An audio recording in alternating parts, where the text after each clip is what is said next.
day, everyone. Today I will share to you the story of Joseph. This is a story about a young man named Joseph. His father's name is Jacob, and he lived in Canaan from where his grandfather was from. Joseph was 17, and he had 11 brothers, and had only one brother younger than him. Because Joseph was one of the youngest sons, his father spent more time with him, and he became very special to him.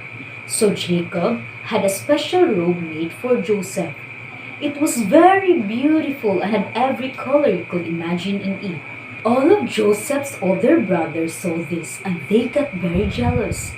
Joseph's brother disliked him because they thought his father liked him more because he got the special coat. They got so jealous that they couldn't even say a kind word to him. One day, Joseph had a dream. He went to go to tell his brothers.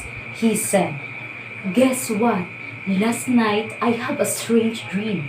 We were tying up bunches of grain out here in the field, when suddenly my bunch stood up while all of yours gathered around and bowed to me." The brothers looked at each other in disgust, but Joseph continued, "Then I have another dream, that the sun, moon, and the 11 stars bow down to me." "Who do you think you are?" the brothers said. "Do you think that you are better than all of us? Do you think that we would ever bow down to you?" And this made the brothers dislike Joseph even more. When he told his father about his dream, he said, "Those are strange dreams." But he thought carefully about what Joseph had told him. A few days later, Joseph's father asked him to check on his brothers. They were in the field, quite a distance away. So Joseph went to find them. When the brothers saw Joseph in a distance, they made a plan to kill him. But when Reuben, Joseph's oldest brother, heard this, he said, "Let's not kill him, just throw him in a well out here in the field." He said this because he was secretly planning to come back and rescue Joseph when the brothers had left. So when Joseph came to them, they took off his beautiful robe and threw him in an empty well. A little while later, a group of people came by that were wanting to sell some things in Egypt. One of the brothers spoke up, "Why don't we sell him to these people? This way, we never have to see him again, and we don't have to kill him." The other brothers liked this idea, so they sell him to the people who were going to Egypt. Unfortunately, Reuben had been working and hadn't seen what happened. When he returned to the well, he noticed that Joseph were gone.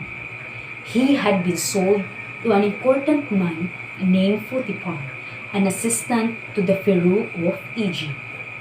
The rest of the brothers took Joseph's beautiful robe and dipped it into animal blood and took it back to their father. When his father saw this, he cried, "Some animal has killed my son." And he cried for many days, so much that nobody could comfort him. Now, Joseph had started as a slave. But the Lord was with Joseph, and he helped him do everything right. So Potiphar made him his helper and put him in charge of everything that he owned. The problem came when Potiphar's wife lied about Joseph to her husband. So Potiphar had Joseph put into jail. The Lord was still with Joseph, and the warden put Joseph in charge of all the prisoners. He never worried because the Lord was with Joseph and he helped him do everything right. After Joseph had been in jail for some time, the cupbearer and baker to the Pharaoh had been sent there. One night, each of them had a dream. They told their dreams to Joseph, and he told the cupbearer that he would soon be let out of the jail.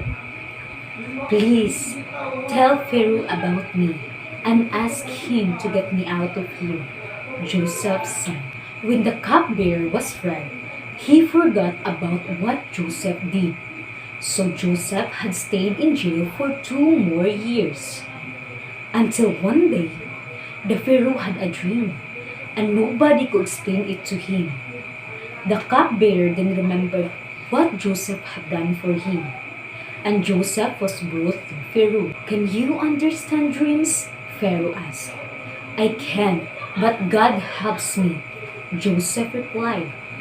After Pharaoh had told him his dreams, Joseph explained, "God is warning you. There will be 7 years when nothing will grow and there won't be any food for anyone." "What can I do?" Pharaoh asked. "God has shown you what to do. There will be 7 years before the bad years that will be very good to you. So good that there will be an extra food for everyone. So you should save a little bit of each year's harvest. That way, you will have enough to get you through the bad years," Joseph said.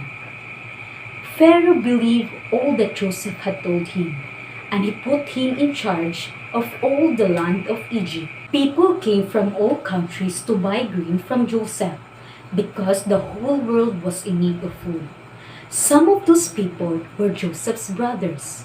When his brothers came, Joseph recognized them, but they don't know who he was because it had been 10 years that they had seen him. The brothers all bowed to him because he was an important person, just as he dreamed they would at the beginning. After a few meetings with his brothers, he could not keep it any longer, and Joseph said to his brothers, "I am Joseph. Is my father alive?" But his brothers couldn't answer him because they were afraid. But Joseph said to them, "Come here. I am your brother, the one you sold. Do not worry and do not be angry of yourselves for selling me, because God has put me here to save people from starving." So his father, his brothers, and their families came to live in Egypt with Joseph, and they had all the food they needed. Thank you, and praise be Jesus and Mary.